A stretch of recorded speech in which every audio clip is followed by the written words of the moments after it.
गरमीच्या दिवसात जड जेवण खावंसं वाटत नाही, पण पोट भरायला आणि पोटाला आराम मिळायला काहीतरी हलकं, घरगुती आणि समाधान देणारं जेवण हवं असतं. अशा वेळेला ताक आणि गरम भात सगळ्यात बेस्ट आणि सोपा पर्याय आहे.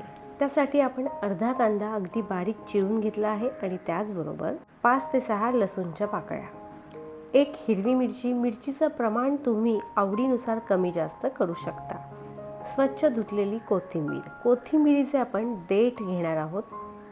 कोथिंबीरीच्या पानांपेक्षा देठांमध्ये जास्त फ्लेवर असतो. आता हे देठ अगदी बारीक चिरून घ्यायचे आणि ते देखील ह्या खलबत्त्यामध्ये घालायचे. आता हे घेतलेलं सर्व साहित्य खलबत्त्यामध्ये छान ठेचून घ्यायचं. हे सर्व साहित्य जर तुम्हाला मिक्सरमध्ये जाडसर बारीक करून घ्यायचं असेल तर तुम्ही तसंही करू शकता. घेतलेलं सर्व साहित्य बऱ्यापैकी ठेचून झाल्यावर यामध्ये अर्धा चमचा गरम केलेलं जिरं घालायचं. जिरं गरम करूनच घालायचं, त्यामुळे ते व्यवस्थित ठेचलं जातं आणि जिऱ्याचा फ्लेवरही छान येतो. तुम्हाला जर यामध्ये जिरं पावडर वापरायची असेल तर तुम्ही तसंही करू शकता, पण असा जिऱ्याचा फ्लेवर खूप छान येतो. पाहू शकता आपण घेतलेलं सर्व साहित्य छान ठेचून झालेलं आहे. आता यामध्ये आपण बारीक चिरलेला कच्चा कांदा घालायचा.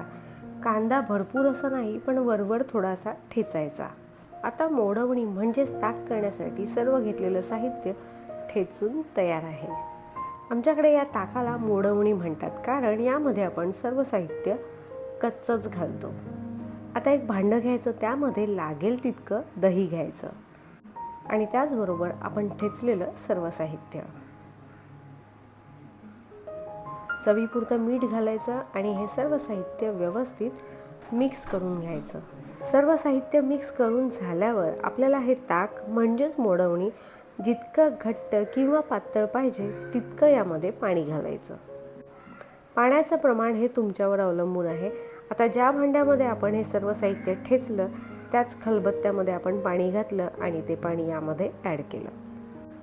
बारीक चिरलेली कोथिंबीर घालायची आणि घातलेली कोथिंबीर देखील यामध्ये अगदी व्यवस्थित मिक्स करून घ्यायची. झालं आपलं ताक म्हणजेच मोडवणी करून तयार.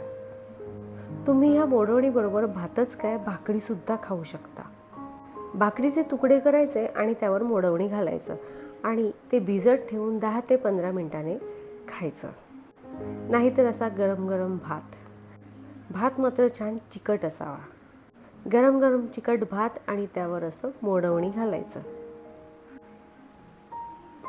आता असं मोडवणी आणि त्याबरोबर जर कैरीची करबटी, आम्ही याला करबटी म्हणतो, करबटी असेल तर उत्तम, नाही तर तळलेली छान मस्त भरलेली मिरची, लोणचं पापड असेल तरी उत्तम.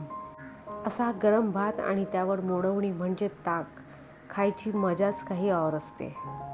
काही रेसिपी खरंच खूप साध्या असतात, पण चवीला मात्र अप्रतिम असतात आणि त्याचे फायदे देखील भरपूर असतात. बरं, बोलता बोलता वेळ झाली आता निरोपाची. तुम्हाला जर आपली आजची रेसिपी आवडली असेल तर आपल्या रेसिपीला लाईक, शेअर आणि सबस्क्राईब करा. बेलचं बटन दाबा आणि येणाऱ्या प्रत्येक नवीन रेसिपीला हाईप करा. आणि तुमच्याकडे जर अशा साध्या घरगुती आजी स्टाईल रेसिपीज असतील तर तुम्ही मला आवर्जून कमेंटमध्ये नक्की शेअर करा.